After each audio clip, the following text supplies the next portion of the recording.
Hey guys, welcome back to another fun Christmas video. See, it's a Christmas video. Anyways, I'm not really doing Vlogmas, but I guess I'm kind of doing Vlogmas. So call it what you will, but we're making some Christmas goodies today and I am super excited. I have a ton I need to make just to be handing out to different people. And so I need to get going on these. I have some other videos with some treats from previous years, some which may be in this video, but I'll probably go through them a little bit quicker, but I'll have some of those linked down below for you if you're looking for some more Christmas ideas, Christmas treat ideas. A lot of them are no bake. You can switch them up based on your preferences. But anyways, I'm really excited. So let's get started. All right, so I'm gonna be using this almond bark from Aldi. I have both the vanilla, is that what it says on there? Vanilla and chocolate. You can also use the melting wafers. It melts really well and it's perfect for these treats we're gonna be making. So this first one is one that I've shared before. So like I said, I will have linked down in the description box some other videos from the past that have lots of easy, no bake Christmas treats. So I'm not gonna kind of go into this one too much, but it's chocolate and it's good. And this is always a favorite. This is a classic in my family. So make sure you check down in the description box for some more videos with some of these recipes.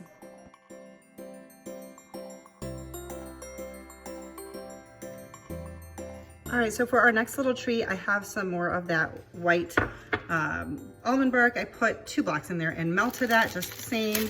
And now we're gonna take some graham crackers. You could do squares like this if you want, but I think I'm gonna do, if I can do them and not break them into little pieces, I'm gonna do it just like this. I use a smaller like measuring cup because I wanted it to be not like a wide bowl so that I could, you know, I'm dipping like 3/4 of it. And then we're once again just gonna lay that on a baking sheet with some wax paper. They're just going in the freezer. We're not baking anything, not at this point.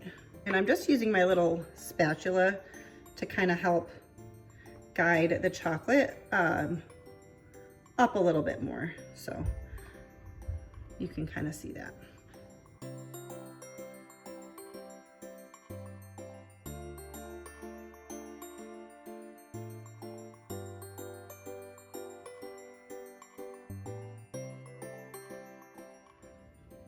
All right, before I do another one, I'm gonna just crush up these candy canes.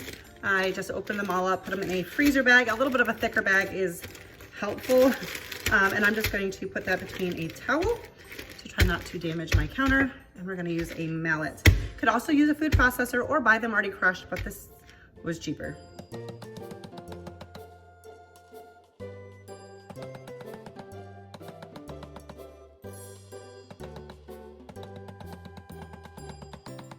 Once again, for the sake of not breaking your teeth, I tried to go, pretty small with this. That definitely still broke holes in the bag. As you can see, there's candy cane dust everywhere. All right, so now I've melted some of the chocolate wafers. I have a bunch of these silicone spoons and spatulas from Dollar Tree, and they are very handy, and I'm glad to have multiples because what I'm doing is I'm just kind of setting this to the side because I can remelt this when I'm circling back to the white chocolate, so I'm just using separate containers. The spoon I'm thinking might be easier here to help kind of pour it on. So we're doing more of the graham crackers in the chocolate, and then I'm going to take just a little bit of the candy cane and sprinkle that on top. You could of course use sprinkles, Christmas sugar stuff, whatever. I wanted to keep these pretty simple and do a variety without spending $1 million. And it's fun to do sometimes. Is it to spend $1 million? I don't know. Never done it. But you can get all of the special toppings and stuff. But honestly, I feel like these are just as fun and nobody really cares. So I'm going with that. And I have a lot of these to make.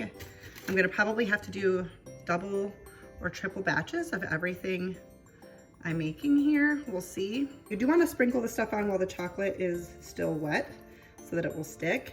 This would be a great task to do with kids. You could do the dipping, they could do the sprinkling.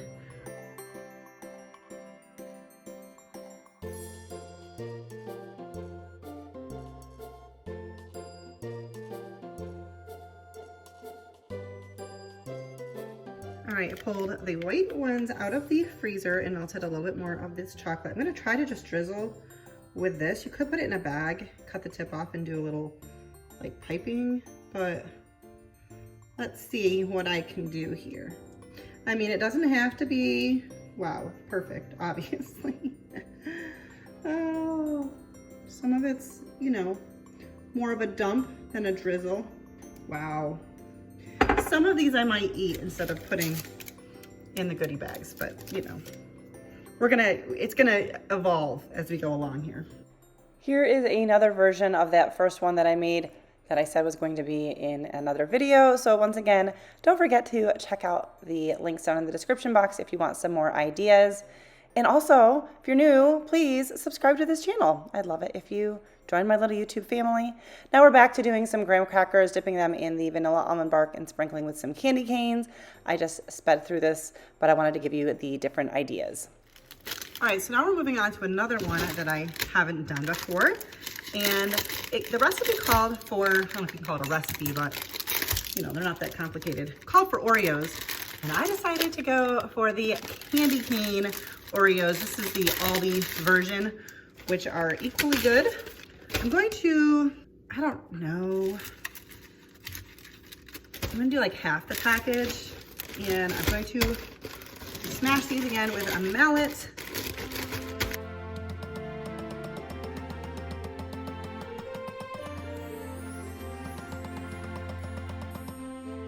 All right, that's pretty good. That doesn't destroy the bag nearly as much as the candy canes because the candy canes have sharp edges.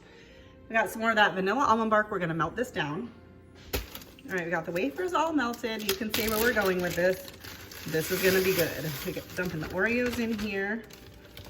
I'm also gonna put in some of the crushed candy cane. This won't be as pretty as the white. It'll look a little bit, you know, dirtier, so to speak. Oh man, that's gonna be good. Ooh, that bowl is hot. We're once again going to pour this out. You wanna spread it out. Remember, you don't want it too thick, otherwise it's kind of hard to break up and it's kind of hard to eat because that chocolate gets hard. This one might not be as pretty, but I think this one would be probably my favorite. I mean, I haven't eaten it yet, but like, what is there not to love here? We're also going to add some more of the candy canes. I'm just trying to pull out some of these bigger chunks. A food processor would have been great for the candy cane pieces. This will help make it a little bit prettier than the, you know, kind of muddy looking Oreo stuff, but regardless, it's gonna be so worth it. Can't you smell it? Can't you just tell how good this one's gonna be? All right, so it is, I don't even know. I can't tell because I've got stuff on all the things. It is 10:30 p.m. It's a bit later.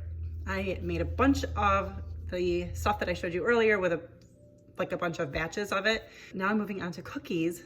I still want to make my cream cheese mints. I don't know. I'm going to try to do one kind of cookie tonight and then maybe do one tomorrow. I'm planning on delivering some of this stuff tomorrow, and then I can always make more of things like later in the week to deliver the rest of it. So right now we're gonna make, what are they called? I had to write it down because I didn't realize, I forgot that they were called Raisin Molasses Gems. These I made when I was younger. I don't know if I don't know where the recipe came from. I mean, I asked my mom to send it to me, but I don't know where it originated from. But anyways, we're gonna do these. Then maybe I'll get to the cream cheese mints because those do need to like dry. They don't bake, they just dry. And then do another batch of cookies in the morning. But we had dinner, which was really, really good. And then I had to clean up from all of that. And now we're gonna make a mess again. So let's do it. All right, so I have 3/4 cup of butter. I wasn't sure, the recipe calls for shortening. My mom said it was good to use butter. I didn't know if I should do salted or unsalted, so I used a little bit of each. I often use salted, even when recipes call for unsalted. So I figured it would be okay. Anyways, I did soften it a little bit in the microwave at a low power because I did not have time to take it out of the fridge because I'm just not that organized. Now we're gonna add in 1 cup of sugar. And we're gonna mix these until they are light and fluffy. We're gonna add in 1 egg.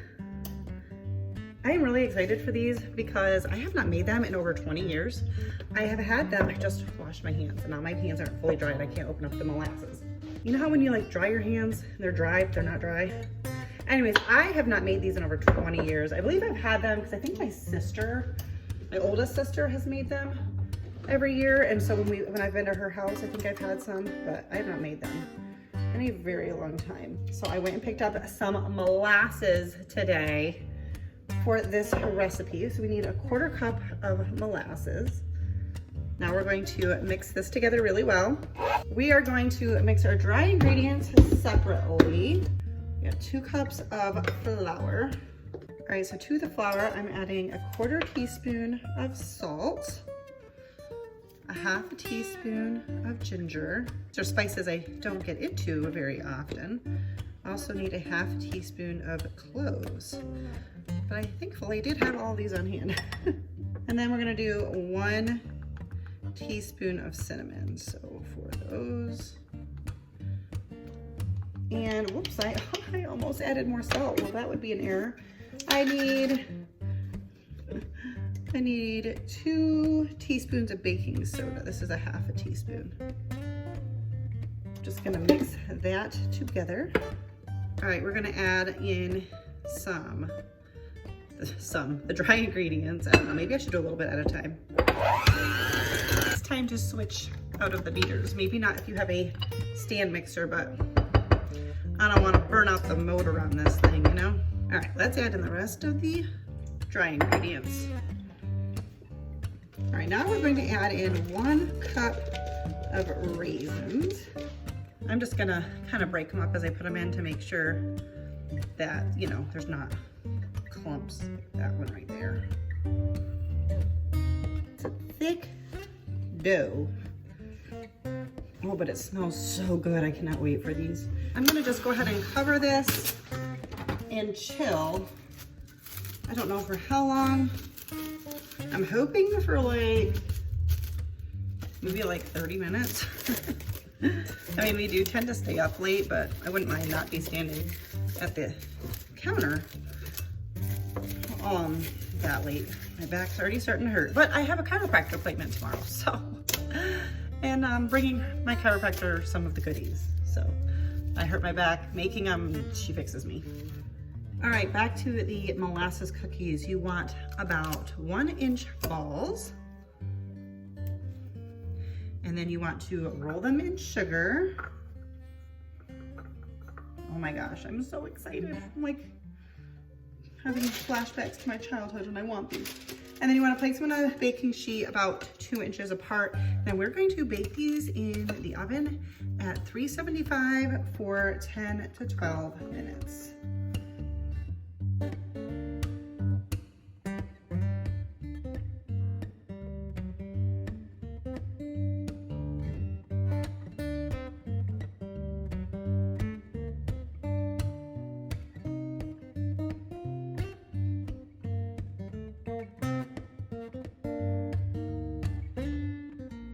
All right guys, it is the next morning and it turns out I should have stayed up even later last night to start the cookies I was planning to do, because you're supposed to form the cookie dough balls and then put them in the freezer for a few hours or overnight.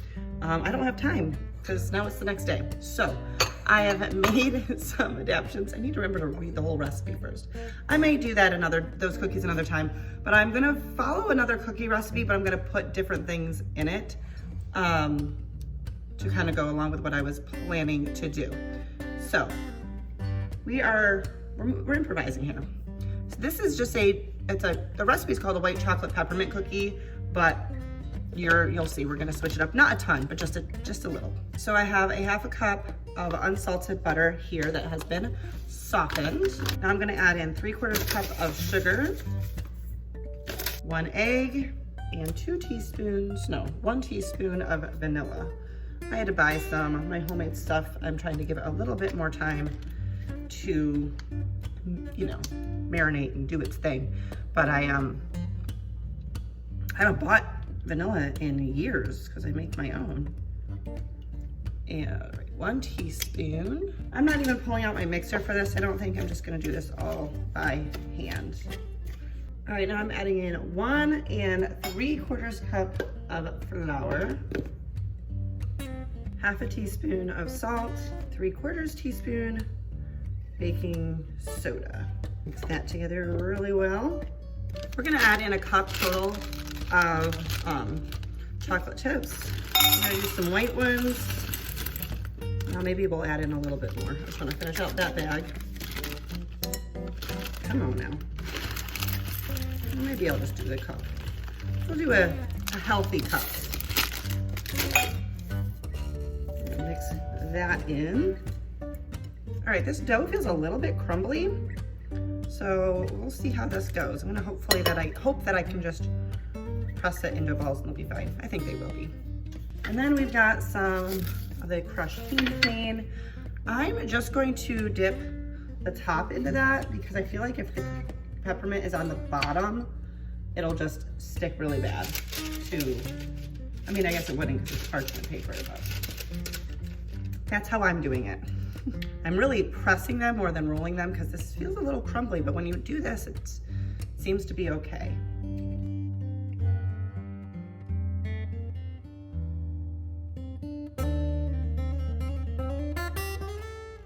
All right, I'm putting these in the oven at 350 for 10 to 11 minutes. I'm going to go ahead and chill this dough while I'm waiting for this tray to get done, just because I think that will help.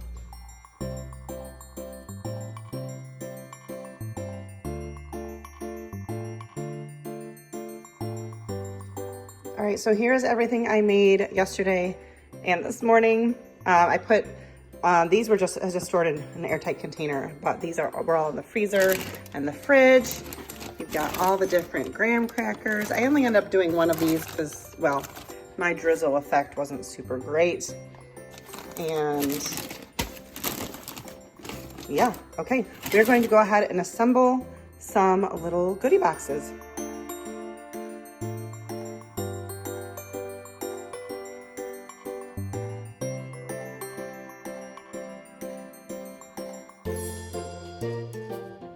All right, so it is a different day. The goodies I made first are pretty much all gone and I'm making more. So I made some duplicates, but then I'm making another recipe and I thought I would share it with you. This is a white chocolate dipped peppermint chocolate cookie. Long recipe, amazing results. Okay, so first off, I'm going to start with some dry ingredients. 1 2/3 of flour. I kind of bit off more than I could. Well, I can do it. I created the need for a lot more goodies than I was expecting, so we're just making a lot here. I'm not showing you the quantities, but because I'm doing a lot here. Anyways, now we're gonna add in a cup of cocoa powder. This is my second batch of this, so I can vouch that this is a good one. Very good one. I'm gonna add a 1/2 teaspoon of salt and 1 teaspoon of baking soda. We're just going to whisk this together. I probably should have used a slightly bigger bowl, but we won't be adding anything else to this. We'll be taking this and adding it to another bowl. So just gotta mix that carefully. All right, so now I have 2 sticks of unsalted butter that are softened. Hopefully I softened them enough. 3/4 cup of brown sugar, and then 1 1/4 cup of white sugar. Yeah, it seems like a lot of sugar. It is. That's 2 total cups of sugar. We're gonna cream that together. This would be better in a mixer, but like a stand mixer that I don't have one. Now we are going to mix in the eggs 1 at a time. We're gonna add in 2 teaspoons of vanilla. So I have a teaspoon measuring, but I also lost a little there. And then you want to add in a teaspoon of peppermint extract. I'm just using food grade peppermint essential oil because that's what I have. Although it is running out. I've been using that between recipes and in my diffuser. Need to see if I have a backup, but that should be good. All right, we're gonna mix that all together. All right, because I do not have a stand mixer, we're gonna add the flour mixture in by hand, because if I try to use my mixer, I'm gonna burn it out.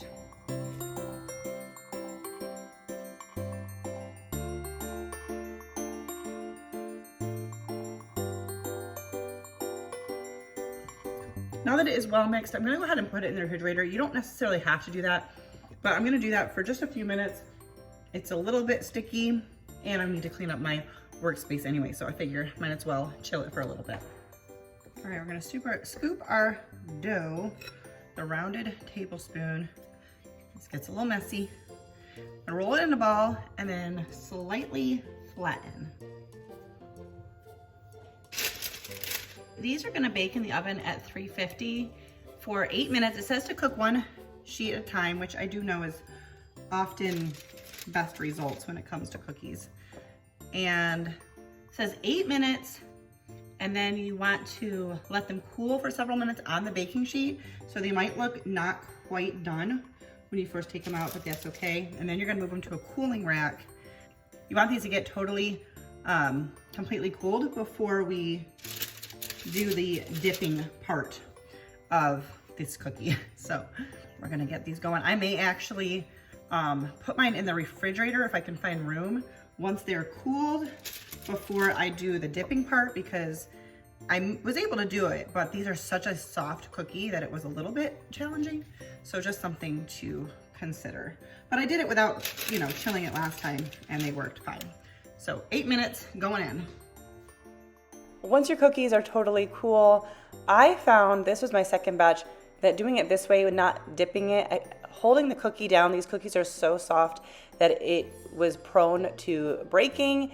This doesn't have chocolate then all on the back, but it really doesn't matter. So I melted the white almond bark and the vanilla almond bark, and I just kind of dipped or poured the chocolate on about half of it and then sprinkled with some crushed candy canes. You could, of course, substitute for some like Christmas sprinkles or something like that, but that is, I believe I actually followed this one for what the recipe said, and these ones came out really good. I had about 3 days worth of making Christmas treats, and so I never got a final shot of these cookies, and I didn't end it. So we're gonna end the video here, but you can see how these cookies came out in addition to the ones I showed you earlier. Make sure to check the description box for some more recipes. Give this video a thumbs up if you liked it. Thank you guys so much for watching. I'll see you in the next one.